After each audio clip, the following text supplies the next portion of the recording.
आज हम करेंगे क्वेश्चन नंबर 8। क्वेश्चन नंबर 8 देखें।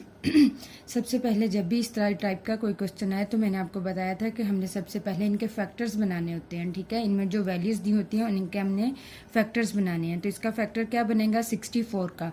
64 का फैक्टर ये देखें, 64 लिखा हुआ, 2 3 ज़ार 6, 2 2 ज़ार 4। जिन वर्ड्स के लास्ट में, नंबर्स के लास्ट में 4 आ जाए तो वो क्या होते हैं? इवन नंबर आ जाए तो वो किस पे होते हैं? 2 के फैक्टर्स बनाते हैं। 2 से बनेगा, सबसे छोटे वाले फैक्टर से हम नंबर से हमने स्टार्ट करना है। 2 3 ज़ार 6, 2 2 ज़ार 4। अब 2 1 ज़ार 2, 2 में से 3 है ना, 2 में से 2 इधर आ गया और 1 बच गया, वो इधर चला गया, 12 हो गया। 2 6 ज़ार 12, 2 8 ज़ार 16, 2 4 ज़ार 8, 2 2 ज़ार 2, 2 1 ज़ार 2। अब ये 64 के कितने फैक्टर्स बन रहे हैं? 1 2 3 4 5 6 फैक्टर्स बन रहे हैं। ठीक है, अब हमने इधर क्या लिखना है? 2 की पावर 6 और ये इंटू -2/3 जो क्वेश्चन में है वही आ गया। ठीक है, डिवाइडेड बाय, डिवाइड है, फिर 9 के फैक्टर बनाने हैं। 9 के फैक्टर भी इसी तरह बनेंगे। अब सबसे छोटे से स्टार्ट करना है हमने। सबसे छोटा 2 होता है, मैंने कहा था जब हमने इवन अगर हो तो 2 से स्टार्ट करना। अब ये ओड है, ओड अब 2 पे नहीं जाएगा, ये 3 पे जाएगा, तो हमने 3 पे कर देना। 3 3 ज़ार 9, 3 1 ज़ार 3। ये 2 3 का 2 बार इस्तेमाल हुआ है तो इधर क्या आ जाएगा? 3 का स्केयर आ जाएगा, इंटू -3/2 वैसे का वैसे ही आ गया। नेक्स्ट देखें, अब इनको मजीद हम सिंप्लीफाई करते हैं। ये देखें 6, अब 6 बाहर मल्टीप्लाई हो रहा है ना, तो इसको हम लिख देंगे 6 मल्टीप्लाई बाय -2/3। अब इनकी कटिंग हो रही है। 3 1 ज़ार 3, 3 2 ज़ार 6। अब इधर भी 2 1 ज़ार 2, 2 1 ज़ार 2, ये कटिंग होगी। ठीक है, हमने ये डिनोमिनेटर को हमने कट करना है इसके साथ जो मल्टीप्लाई हो रहा होगा। ठीक है, अब ये क्या आ जाएगा? 2, इधर भी 2 है, ये भी 2 है। 3 1 ज़ार 3, 3 2 ज़ार 6 था ना, ये भी 2 है, और ये जो ऊपर नोमिनेटर में 2 था वो भी 2 है। अब इन दोनों को मल्टीप्लाई कर देंगे। 2 2 ज़ार 4 होता है, माइनस की पावर है तो वो आ जाएगी, पावर के साथ साइन जो है वो माइनस का आ जाएगा। ठीक है, नेक्स्ट देखें, अब ये क्या है? डिवाइड, 3 की पावर -3 है, तो ये देखें -3 कैसा है? ये देखें, ये 2 के साथ 2 कट गया, 1 बचता था। 1 3 3 1 ज़ार 3 होता है, वही आ गया, साइन माइनस का है तो माइनस आ गया। ठीक है, अब मैंने आपको एक और बात बताई थी, जब भी इनकी पावर्स माइनस हों तो इनको हमने पॉजिटिव बनाने के लिए क्या करते हैं? इनका हम रेसिप्रोकल लेते हैं। रेसिप्रोकल मतलब ऊपर वाली वैल्यू नीचे चले जाएगी, नीचे वाली वैल्यू क्या होगी?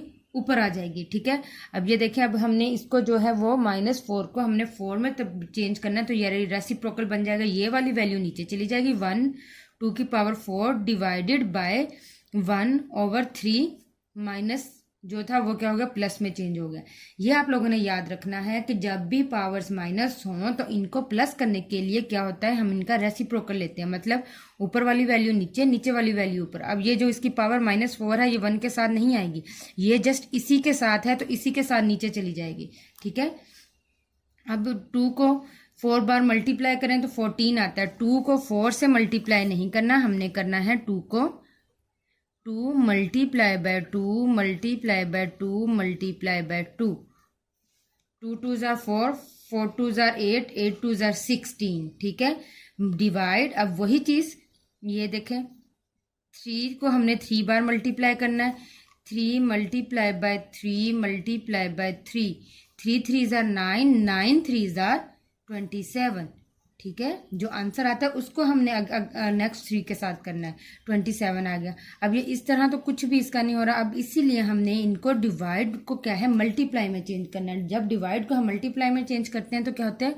ये नीचे वाली वैल्यू ऊपर चली जाती है। ठीक है, अब ये डिवाइड का निशान प्लस मल्टीप्लाई में हो जाएगा। जो सेकंड वाली वैल्यू होती है वो क्या होती है? वो उल्ट हो जाती है, मतलब इसका भी हम रेसिप्रोकली कह सकते हैं कि ये 27 ऊपर चला जाएगा, 1 नीचे आ जाएगा। 1 की कोई वैल्यू नहीं होती, नीचे लिखने का कोई फायदा नहीं होता। ठीक है, अब ये अगर लिख भी लिया तो ये देखें, अब डिवाइड था ना, 27 1 ज़ार 27, 16 1 ज़ार 16। अब ये इसका क्या हो गया? आंसर आ गया।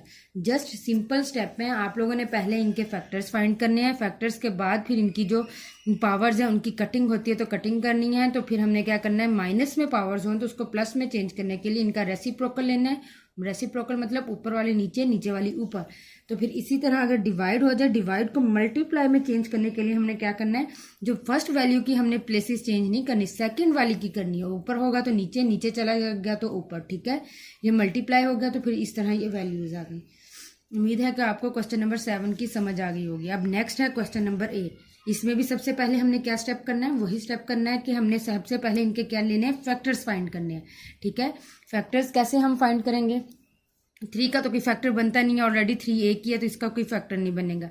ओके, तो नेक्स्ट क्या आ गया, 9 का फैक्टर ये हमने इधर फाइंड किया था। ये देखें 9 का फैक्टर क्या बनना था, 3 3 जार 9, 3 1 जार 3। 3 के को क्या होती है, 3 की को 2 दफ़ा मल्टीप्लाई करने से 9 आता है, तो ये क्या होगा, ये इसका फैक्टर होगा। अब इनके ऊपर जो पावर्स हैं वो हमने वैसे लिखनी है, 9 + 1 ओवर फिर 3n-1 मल्टीप्लाई बाय 3 स्क्वायर। अब ये देखें इधर भी 9 है, इसका भी हमने फैक्टर बनाना है, 3 स्क्वायर बन गया, n माइनस वही आ गया, ठीक है। ये फर्स्ट स्टेप क्या हो गया, हमने इनकी जो थी फैक्टर्स फाइंड करने हैं, ठीक है। फैक्टर्स फाइंड हो गए। नेक्स्ट क्या थी, अब हमने इनके पावर्स को डील करना है।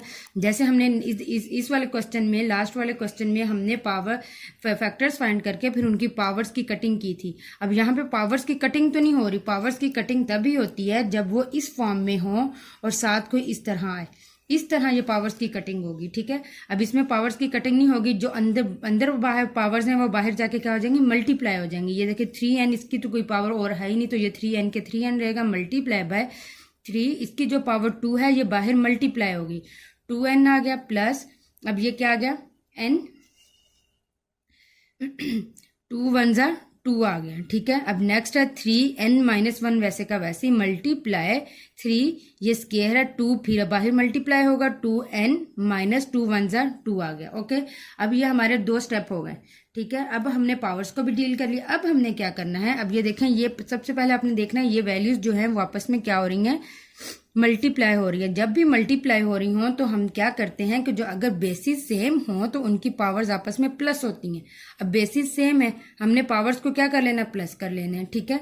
अगर बेसिस इधर प्लस मल्टीप्लाई ना होता, प्लस या माइनस का साइन होता तो हमने कॉमन निकालने थे। पावर्स बेसिस सेम हो, पावर्स प्लस उसी वक्त होती हैं जब दरमियान में मल्टीप्लाई का आए। अगर बेसिस सेम हो तो दरमियान में प्लस का आए तो फिर हम कॉमन निकालते हैं। यह आपने माइंड में रखना है कि बेसिस सेम हो तो पावर्स प्लस कब होंगी, अगर बेसिस सेम हो तो कॉमन हमने कब निकालना है। मल्टीप्लाई हो तो पावर्स प्लस होती हैं, अगर प्लस या माइनस आ जाए तो कॉमन हम निकालते हैं, ठीक है। अब बेसिस सेम थी, ये 3 बेस एक बार लिख ली, पावर्स को हमने प्लस कर दिया, ये n आ गया प्लस 2n आ गया प्लस ये वाला 2 आ गया, ठीक है। नीचे 3n-1 वही प्लस 2n - 2, इसको हम डायरेक्ट भी कर सकते थे लेकिन आप कंफ्यूज ना हो जाए इसलिए ज़रा मैंने इनको एक और स्टेप में लिख दिया है। अब ये देखें, अब 2n और ये n क्या हो गया, 3n हो गया प्लस 2 वैसे का वैसे ही, 2n और n क्या हो गया, 3n माइनस माइनस प्लस होगा प्लस, लेकिन इसके साथ जो साइन होता है जो बड़ी अलामत के साथ आता है वो आएगा। बड़ी अलामत के साथ 3 है तो हम 3 लिखेंगे, 3 - 3 आ गया, ठीक है। 3n - 3 माइनस माइनस प्लस, 1 और 2 में प्लस को प्लस किया तो -3 आ गया। ओके, अब ये देखें, मैंने आपको अभी बताया था कि जब हम नीचे वाली वैल्यू को ऊपर लेके जाते हैं या ऊपर वाली वैल्यू को नीचे लेकर आते हैं तो क्या होती है, इनकी पावर्स जो होती हैं वो चेंज हो जाती हैं। पावर्स के साथ जो साइन होता है वो चेंज हो जाता है। जैसे ये क्वेश्चन नंबर 5 में ये देखें, इसकी पावर का साइन क्या है, माइनस में है। जब हमने इसको प्लस में चेंज करना था तो हम इसको नीचे ले गए थे, वो प्लस में हो गया। अब हमें इसको ऊपर लेकर जाना है। जब अब इसको ऊपर लेकर जाएंगे तो पावर्स के साथ जो साइन है वो भी चेंज हो जाएगा। अब ये प्लस हो रहा है तो ऊपर जाके क्या हो जाएगा, माइनस हो जाएगा, ठीक है।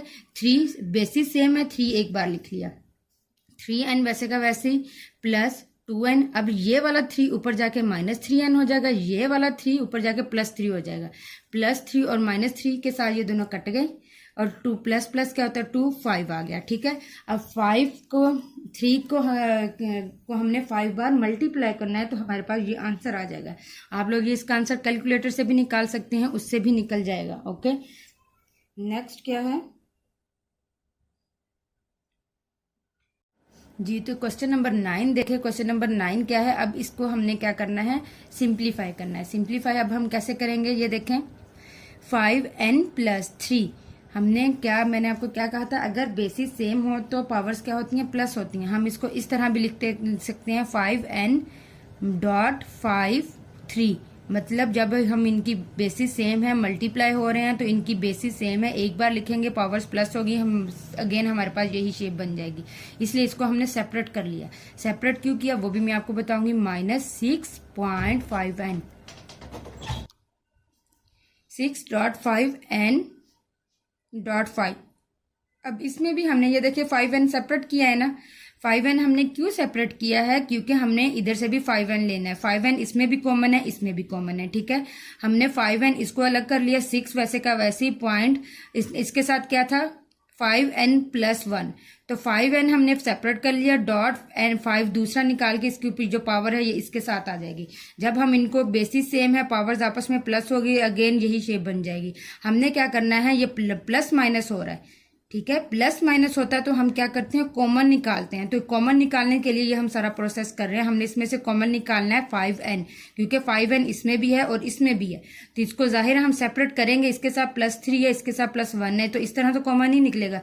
हमें जस्ट चाहिए 5n। 5n को करने के लिए फिर हम इनको इस तरह करते हैं कि इनकी बेसिस अलग कर लेंगे, ठीक है, सेम बेसिस हो जाएंगी और पावर जो है वो भी अलग हो जाएंगी। अब 9 5n वैसे का वैसे ही, -5 9 ये नीचे भी वैसे का वैसे ही आ गया, ठीक है। अब नेक्स्ट देखें, नेक्स्ट हमने क्या करना है, फिर हमने इसमें से क्या निकालने हैं, कॉमन निकालने हैं। कॉमन कैसे निकलेंगे, ये देखें 5n इसमें से कॉमन निकल आया, ठीक है, 5n आ गया। हमने फिर इसमें 5n आ गया, इधर क्या बच गया 5 की 3 -6.5, ये 5 के ऊपर पावर 1 है, पावर 1 हम नहीं लिखते, ठीक है। अब क्या आ जाएगा 5, ये 6, ये 5 तो बाहर निकल आया ये, ठीक है। अब नीचे भी देखें माइनस हो रहा है तो इसके भी क्या होंगे, इसके भी कॉमन लिया जाएगा। 5n बाहर निकल आया, इधर 9 बच गया, माइनस ये जो साइन है माइनस का आ गया, फिर इसमें से 5n बाहर गया, बाकी क्या बच गया 4, ठीक है। अब ये 5 की पावर 3 फाइंड करेंगे तो हमारे पास आंसर कैलकुलेटर, ये देखें। अब ये जो 5n है ये ऊपर है और ये नीचे है, ये दोनों आपस में क्या हो जाएंगे, कट जाएंगे, ठीक है, इनकी आपस में कटिंग हो जाएगी। फिर हम इनके 5 का क्यूब लेंगे, ठीक है, बाकी फिर ये वैल्यू बचती है, इसको हम सॉल्व करते हैं। 5 का हम क्यूब ले गए, 125 आ गया, माइनस अब ये 6 5 30 आ गया, सिर्फ 9 में से 4 निकाले 5 बच गया, ठीक है। ये तो सिंपल नीचे वो कैलकुलेशन ही और कुछ नहीं है। अब ये 125 से में से 30 माइनस करें, कैलकुलेटर है तो उससे हो जाएगा 95 आ जाता है, और ओवर में क्या है 5। अब इसको फिर डिवाइड कर लें, 95 को 5 पे डिवाइड कर लें तो आंसर क्या आ जाएगा 19। ये हमारा क्या है, इसका आंसर है। अब हमारी क्या है, एक्सरसाइज 1.2 का क्वेश्चन नंबर 2 जो है वो कंप्लीट हो गया है। इसके 8 पार्ट है और 9 पार्ट्स हैं, 9 के 9 हमारे क्या हो गए, कंप्लीट हो गए हैं।